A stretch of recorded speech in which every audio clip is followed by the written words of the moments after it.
So I grew up in a haunted house, and this is part 3 of me sharing my stories. He woke up to a noise of something hitting the wall, and something... Ever since I mentioned that I live in a haunted house, you guys have been asking me non-stop to tell you a few stories, so I thought I'd hop on today and tell you a few things that have happened. Please, I don't have any time for any gossip now. Eh? Yes. Look at you.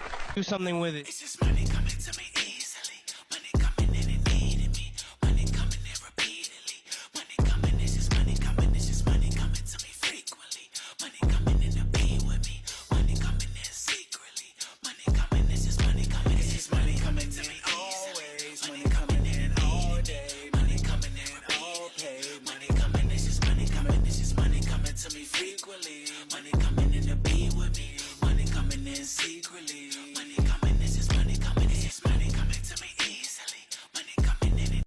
Hey y'all, welcome back to All Things Jenny. I'm Jenny and welcome back to another episode of Spooky Storytime. I used to live in a haunted house. Storytime. So my house was built in the 70s. All of this where I'm at now used to be farmland. I don't know the exact year, but I do know it used to be farmland. And I have this friend, and his mom, she's a historian, so I told her like how my house is like creepy or whatever, and she looked into it. So basically, there's a cemetery right across the street from my house. I believe it's a family cemetery, but there's a Revolutionary War veteran buried in it. Like, that's creepy as hell. And I guess one day she was bored at work and she did some research on my house, and basically the cemetery used to be a lot bigger, okay? There is record of them making the cemetery smaller, but baby, there's no record of them moving any of the graves. Meaning, what's below me in my bed right now. Now, other than that, 2 people have actually tragically died in my house. So the first one was back in the 70s when they were building the house, and it was a young couple with a little boy, and they were building this to be their family little home. So one day while it was still being built, they came here to see the progress of how the house was going, and their little son, he was very young, like 2 or 3, was playing out in the yard, and a bulldozer or like some kind of that type of equipment basically ran him over and unalived him. So obviously that is so tragic. They were just did not even want to live here anymore. Now obviously word got around in the town what had happened, and nobody wanted this house. So my mother's uncle ended up buying it, and he was a police sheriff, and he got it for like super cheap, like literally dirt cheap, because obviously nobody wanted to live here. Now there's a pool in the backyard, and I believe this was in like the 80s or 90s, and there was like these kind of doors that people had, especially people with a pool or dogs or whatever, but they're glass back doors, and they would have a spring so you could open it and then it would slowly close. Now, my mom's cousins were here having a cute little pool party or whatever. This was in the 80s or 90s, I believe.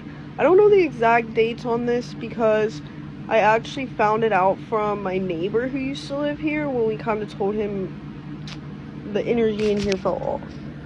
So basically, all the little boys that were here were running outside to go jump in the pool.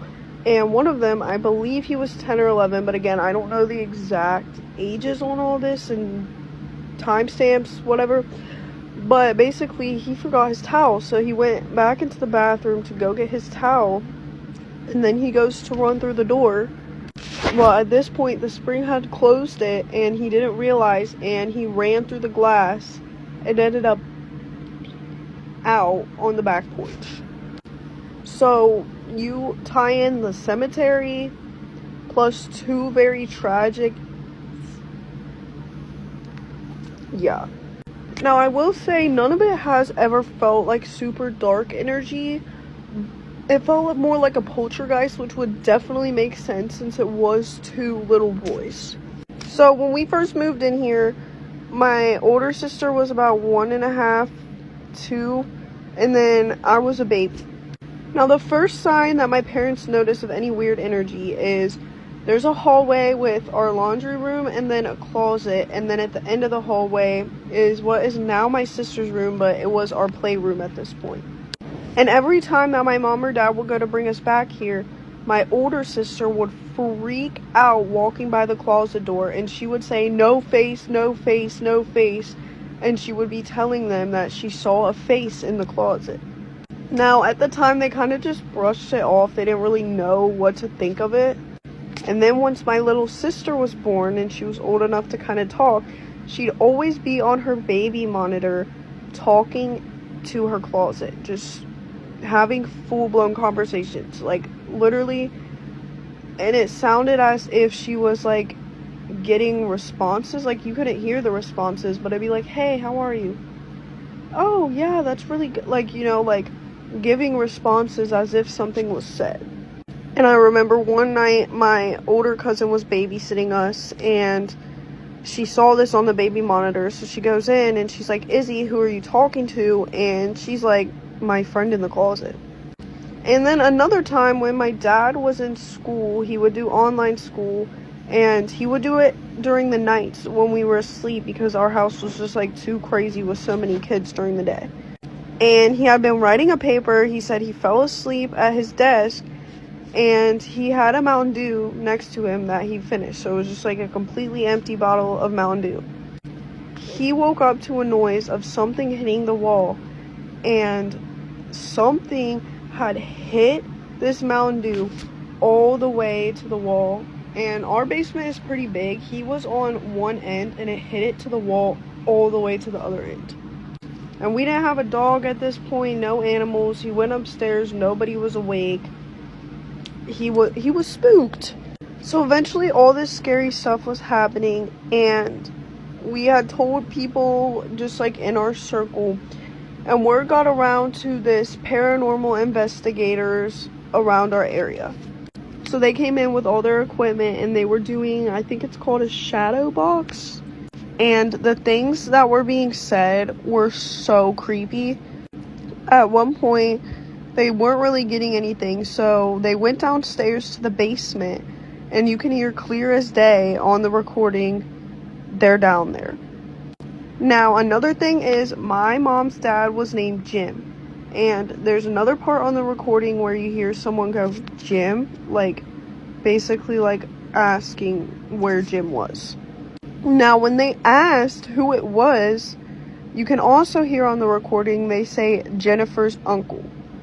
Now, my mom's uncle that had lived in this house was not passed away at this point, but she had another uncle who tragically in a car accident when she was younger, and yeah, really, really creepy.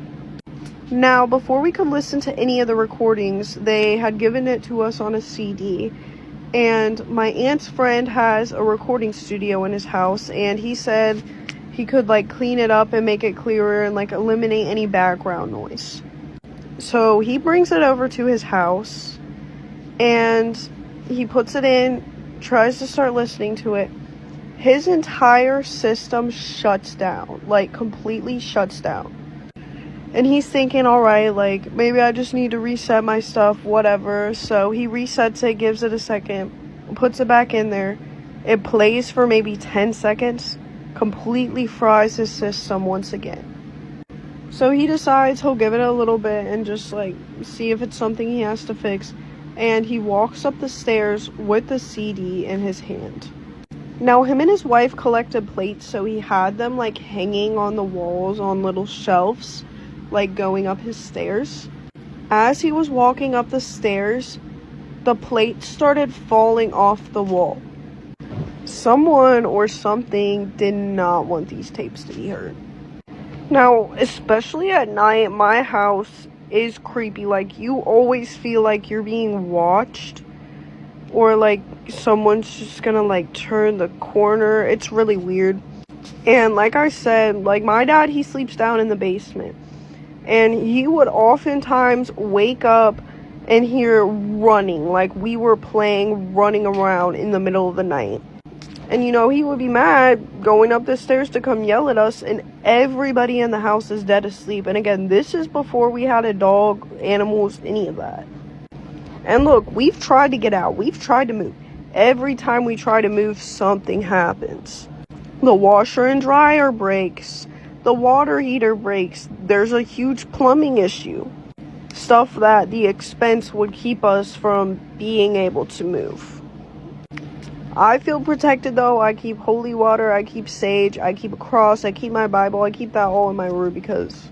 Ever since I mentioned that I live in a haunted house, you guys have been asking me non-stop to tell you a few stories, so I thought I'd hop on today and tell you a few things that have happened. If you didn't know, I live in a really old house. This is my family home. I've lived here for 24 years, and the whole time me and my family have been here, we have experienced a lot. So I'm going to tell you a few things that me and my sister have seen. I think the main story for me is one that happens right outside of my bedroom. So ever since I can remember, so from when I was very young, I have always, every single time I go to bed, always heard this whistling outside of my door. And I think the best way to describe it is it's like a person putting their lips against my door and whistling a really happy upbeat tune. I personally think it's a elderly man doing this. The tune sounds really old, and I don't know, I just get the vibe that it's like a happy old man just whistling outside of my door. And with this one, nobody believed me. Everyone was like, it's the wind, it's an old house, it creaks, it could be your dad. I was like, I don't think it's my dad. Until my cousin, so after years and years of me saying, no, someone whistles outside of my door every single night. It happens every night. There's never a night missed. Years of me telling people, no, someone whistles outside of my door every single night. It is literally every single night. My cousin stays over and I stay in the spare room. She's in my bed. And the next morning she goes, were you whistling outside of my door last night? And I went, no. And she was like, I heard someone whistling outside of my door all night. And I was like, yes! I was so happy. I was like, finally! And to this day, me and her are the only two people that have heard it. Obviously, it wasn't me, it wasn't her, it wasn't my dad. Like, and I was like, finally! Because I've had, like, partners stay over. I've had friends stay over with me in my bed, or, like, just in my bed, and I stay in the spare room. Nobody else has heard it except for my one cousin. So, yeah, at least one other person has heard this, like, happy old man tune. And it's not the wind. It's very much... someone is whistling. So this one is actually my sister's story, but I'm going to tell it anyway. She was completely alone in the house, and it was like quite late at night, and she was going to bed. So she went down to get a glass of water, and the way our kitchen is we have a very tiny kitchen, but then a huge round conservatory, and it's very hollow and echoey, like it's quite creepy. And she went down to get a glass of water, and she looked from the kitchen to the conservatory and saw a man standing there. And then she looked back and the man had disappeared, and she was ringing. My dad came to pick me up. That's why she was on her own. She was ringing my dad going, please come home. There is someone in the kitchen, like blah, blah. And yeah, it was crazy. One of the many ghosts of the house. There's a few other weird things, like the toilet will flush, doors will open and shut, so will windows, the place will creak. But yeah, like for part 2. And I've never spoken about it on here before, and I haven't thought about it. I have thought about it, but I have never thought about speaking about it. I think about the experiences I had in that house all the time. But that was when I first realised I could see spirit, but it was also the reason I stopped myself from being able to see spirit. And it's only recently, with everything that's happening with my best friend's house, if you haven't seen the videos, go back and watch them. It's made me think of the house that I grew up in, and I thought I might share some of the stories about what I saw growing up on here. So we were in that house, I want to say, for about 20 years, it must have been. And at first I don't really remember there being anything. Then at some point we built an extension on the house. It was a bungalow, and we went up, and that's when all the activity really started.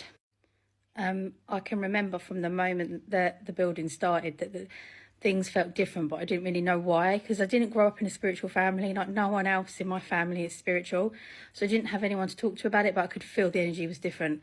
And straight away I would feel very much like in my bedroom at night I was being watched and stuff like that. And I do remember for a long time the room felt red.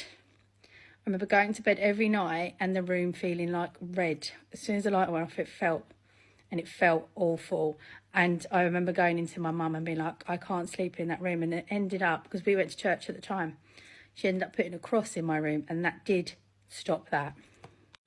Then there was one night, I remember clear as day, a woman coming into our room, because I shared a bedroom with my sisters at this point while the extension was being done. She came into our room and she tucked me in, and I just thought it was my mum. It was dark, so I couldn't really see very well, but I could see the outline of a lady, and I just thought it was my mum. And I said to her the next morning, why did you come in and tuck me in last night? Because I wasn't really young, I was probably early teens. She was like, I didn't. And then, because I shared a room with my sister was like, yeah, you did. You came into our room last night. She's like, no, I didn't. There's so many I could tell you. I'm trying to think of the best ones. There was one day I came home, and it wasn't late. It was quite early, and I thought all my family were there, like my mum and my sisters and that, because I could hear talking in the living room, and I thought that was strange because they weren't meant to be. So I was like, oh, they're here. So I thought, right, I'll go and have a chat to them, and I could clear as day hear conversation going on. And as soon as I got to the living room door and I opened it, I heard something say, shush, and there was no one in there. So whatever was going on in that house, because there's so many more stories I can tell you, but I will be here forever. Whatever was going on in that house was clearly attached to the land, because once we started the building work, it seemed to upset something. And we were in the oldest part of what is now our town, the oldest part. That would have been like where the church was. And the church was then, when we were there, further back. But they believe, looking at old maps and that, the graveyard and stuff went that far back. I don't know if it had anything to do with it, but whatever was there, I think, was attached to the land, because we started seeing it as soon as we started upsetting it and doing like work on the house. It didn't like it. And because of all those experiences I had, they freaked me out so much, because I was quite young. I stopped myself. I refused, I shut down. I shut down to being able to see spirit. So I haven't been able to see spirit since, and now I truly regret it. I wish I could, because I'd love to be able to see them, because I can vaguely hear them sometimes, and I get intuitive messages, but I would love to be able to hear them. But anyway, I'm rambling. But let me know if you've got any spooky experiences from growing up or where you are now, because I find all of this so fascinating, and especially what is going on with my friend. It is absolutely fascinating to me, and it's just what is going on. It's crazy. So let me know if you've got anything going on, and we'll discuss in the comments. I'd love to hear all your stories, because I find it fascinating. So yeah, let me know. And if you want me to tell you any other stories of what happened when I was growing up in the house, because there is loads more, tons more, ask me and I'll do another video. All right, thank you, bye. So I grew up in a haunted house, and this is part 2 of my story time of the things I saw growing up. So if you saw my last video, you will know that I had many experiences growing up in this house, and the experiences I had were so scary to me as a child, and I didn't have anyone to talk to about it. I actually blocked myself from being able to see spirit, which is something I now really, really regret. So I think probably the experience that freaked me out the most, and the one that stands in my mind the most, was once the extension was built, I was sleeping upstairs then. I was in the room upstairs, and with the extension we had a little living room area outside our bedrooms, for us. So we had friends sleep over quite a lot, because we could use the upstairs as we got older. And one particular night, we had a sleepover, and my room wasn't big enough for other people sleeping, so they would sleep on the living room bit outside. And I remember waking up to a knock on my door, and I sort of said, come in. And then there was who I thought was my friend standing there, and again it was fairly dark, so I couldn't quite see them. And I remember saying to them, are you okay? And then no movement, and them just being there. I'm like, what's the matter, are you okay? Because it was very unusual, you all right? But there was no movement. I'm like, you okay? And I sat up and I was like, what's the matter, are you okay? Thinking they were sleepwalking or something. And then right before my eyes, this figure just disappeared, and I was like, what? So I got up. I don't know why I got up. I should have just put the covers over my head, I think, and gone back to sleep. But I got up and I went out to the living room, and everyone that was there was absolutely fast asleep. And I saw that figure as clear as day. and I was so convinced it was my friend, but when I went out there they were fast asleep and it disappeared right in front of me. So yeah, I think that was probably the freakiest thing that happened in that house. There is more, I can tell you more. I don't want to keep boring you with all my stories, but let me know yours down in the comments as well, because like I say, I find this stuff fascinating, and I'd love to hear your stories of what if you grew up in a haunted house, or you know, if you're having a haunting now. Yeah, let me know. And if you haven't seen it, go back and watch the first video, because there was more in that. I did more stories. I don't want to make this too long, so I can do more though if you want me to, so let me know. All right, speak to you soon. Take care. Bye. So I was just about to upload this video and I was just going through it, checking it, and I did forget to say the door did open. So when I heard a knock on the door and I said come in, the door did open, and when the figure vanished it sort of went back out through the door. So yeah, it full on opened the door and everything. So I grew up in a haunted house, and this is part 3 of me sharing my stories and my experiences with you of growing up in that house. If you haven't seen the first 2 videos, please go back and check them out. So this was the sort of house that I never liked being alone in.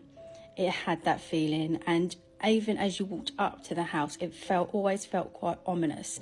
Now there was, I think, a nice calming spirit there. My stepdad's first wife died in the house, and I think she may have actually been the lady that was around and that came and tucked me in. She also on another occasion did that to my sisters as well, on separate occasions. So I think she was there looking over us, looking after us. But there was definitely something else going on in that house as well. And like I said, it started all after we started building an extension. So this was later on after we'd finished the extension. This was actually the first date I went on with my husband, and we've been together 18 years now. So we went out on our first date, and like I said, I never wanted to be in that house alone, but we came back. He didn't come into the house because it was our first date, you know. It was all like very like, you know, we're not going to do all of that, you're not coming in. We were sitting outside in the car talking. The house was dark. Now for some reason, and this didn't happen too often, but none of my family were there. I think both of my sisters were seeing their boyfriends. My mum and my stepdad were probably, I think, away for the night. So I had to go back to the house on my own, and I was freaking out. It's like I did not like being in this house. So we were sitting in the car chatting outside, and you could see up into the extension. There was 2 big windows, and my husband, my now husband, but date at the time, said to me, "Oh, your sister's up there." And I went, "No, she's not. She is not in." He's like, "Oh, I've just seen your sister up there." I was like, "Are you sure?" And he was like, I was like, "There's no one in." I'm like, "No, I'm freaking out. I don't want to go in this house on my own." And he was like, "Oh, no, maybe I just, like, it was a light or something," you know. He tried to kind of pass it off. So I am now completely freaking out. And I was like, "Are you sure you didn't see something?" And he did. He's told me to this, like, now. Yeah, no, I did. But obviously at the time I didn't want to scare you even more. And he doesn't believe in anything like this. He does not believe in spirit or anything. He's very skeptic, but he is adamant he saw something in that window. But at the time, he was really trying to downplay it because he knew I needed to go in the house on his own. And he did say, "Oh, I'll come in with you." And I was like, "No, I'll be fine." You know, trying to be like, I can do this. So, you know, he saw me in. And as I went into the house, it was pitch black. Like, there was no one had left any lights on. There was no lights on. And I was like, "Oh, this is so scary." I was so scared. And then what done me even more, okay, now this you could see is just a coincidence, and it could have just been a fuse thing. But after what he saw, I'm adamant something more was going on here. I turned on the first light, the hallway light, and all the lights in the house blew. I was like, "Are you kidding me?" They all completely blew. And that was enough for me. I was like, that's never happened. And it could have just been a fuse thing. But after what he said he saw in the window, and the fact that I was in my house, in the house all on my own, I am adamant. And I could have sworn, as those fuses blew, I saw the flash of an outline of like a young girl. And that was it. That was enough for me. I ran out of the house. This is like 11 o'clock. And I hadn't been drinking because we'd been on our first date. So I was being all like reserved, you know. And I ran out of the house and rang my friend. I was like, you need to come and stay with me. I cannot be here on my own. I'm not doing it. And she come round and we figured out how to put the fuse back on.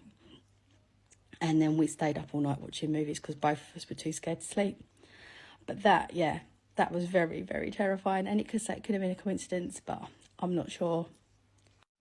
So I grew up in a haunted house, and this is part 4 of me sharing my stories and experiences with you of that time. So like I've said before, this house was the sort of house where you didn't feel like you wanted to be on your own in it. And we all were kind of feeling like that. Even my sisters, and both of my sisters are quite sceptical when it comes to spirit and ghosts and stuff like that. But they knew there was something going on in this house. They were having experiences too. And they never really wanted to be alone in the house either. But there was often times where that couldn't be helped, you know. Everyone worked, and especially as we got older, we all had separate jobs and separate lives. So there was often times where you couldn't help but being alone in the house. And it always felt very creepy. Like I said, even when you'd walk up to the house, you kind of had like this ominous feeling about it. And I don't go near it very often now. I don't have any need to, but if you do, I still feel that even now. So once the extension was completely built, me and one of my other sisters were upstairs. There was 2 rooms upstairs and then my stepdad's office. So we were in the room upstairs. And that seemed to be where, even though it was new, most of the activity sort of started to take place. There was activity throughout the whole house, but upstairs in that area seemed to be where we were getting it the most. So a lot of the time you could hear walking up the stairs when there was no one there. And then there would always be knocking on the door right directly above where the stairs were, opposite the stairs. You'd hear a walking up the stairs and then a knocking on the door.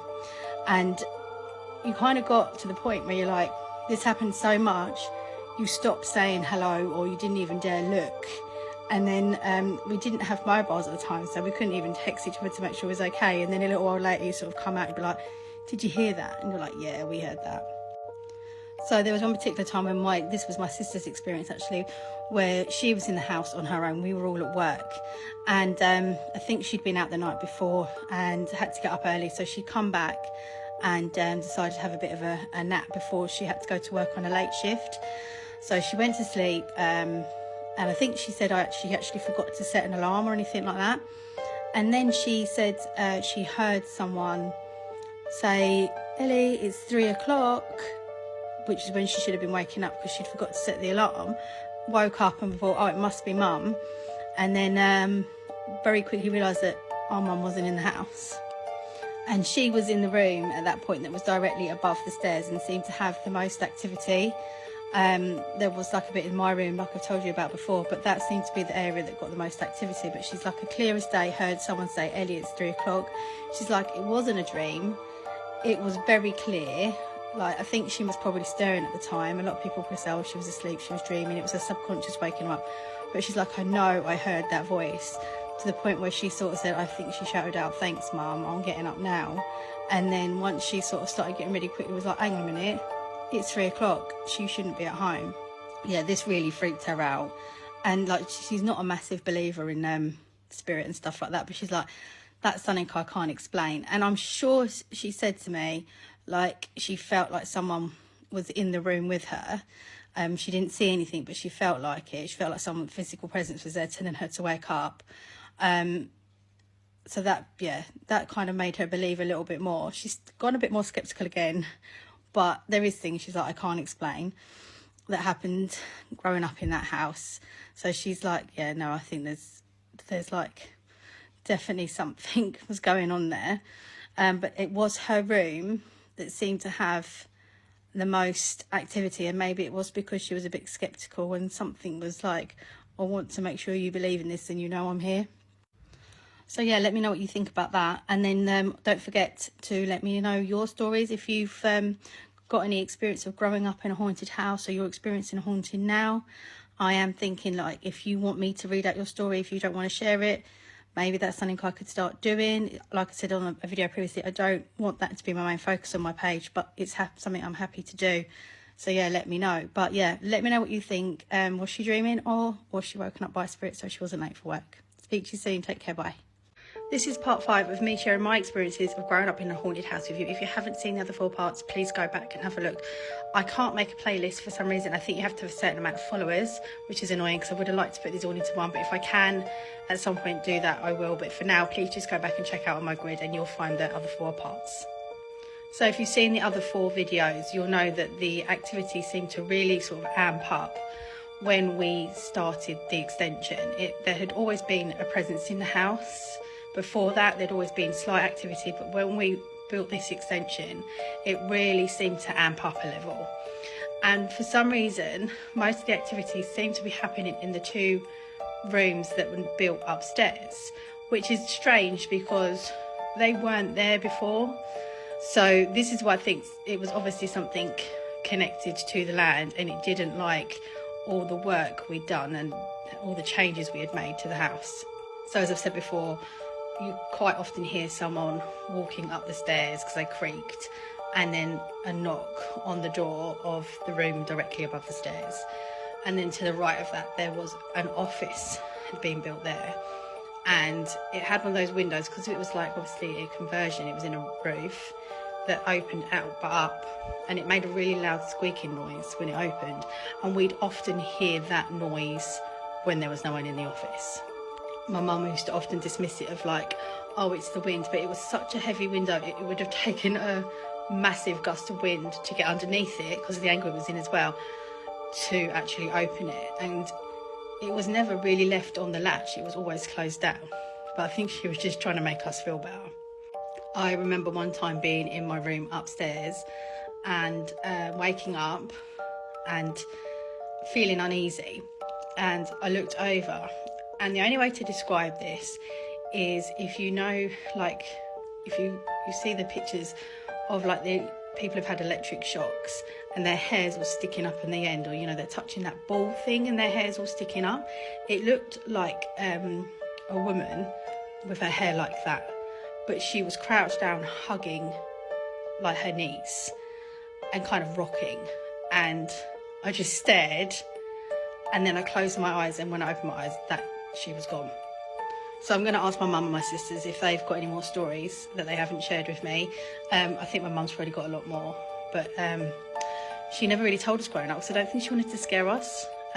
So she never really spoke about it, but she was very aware of the fact that something was going on in the house. And it was just not something we really talked about. Like, me and my sisters would be like, oh my God, did you hear that? Did you see that? But my mum used to kind of try and shut it down, and I don't think it's because she didn't believe, because she does believe. I think it's because we were younger and she didn't want to scare us. So it was not something that we really talked about, and being probably a good thing that we didn't really talk about it in the house, because obviously that makes it react more and can heighten activity. So I'm going to check in with them and see if they've got any more stories, but it was generally just had a feeling, that house. Like, if I was to go to that house now with that feeling, not knowing what was going on in there, I wouldn't go in because of the feeling. So it generally did have like quite an eerie feeling all the time, even during the day. Like when you went home on your own during the day, it still felt eerie and you didn't really want to be in there on your own. So yeah, come back and keep an eye, because I will have more stories I can share with you. And I actually did end up moving with my husband to 2 more houses that were haunted. I must have a thing about haunted houses. Even though it terrified me, I must be drawn to them for some reason. Like the house I'm in now isn't haunted, it's absolutely fine. Yeah, we did actually end up moving. And I would say actually one of them was worse than the house I lived in. But yeah, come back and I can fill you in on some more stories, and I'll check in with my mum and my sisters and see if they've got any more. But yeah, don't forget to let me know if you've got experiences of hauntings. If you grew up in a haunted house, drop it in the comments, let's chat.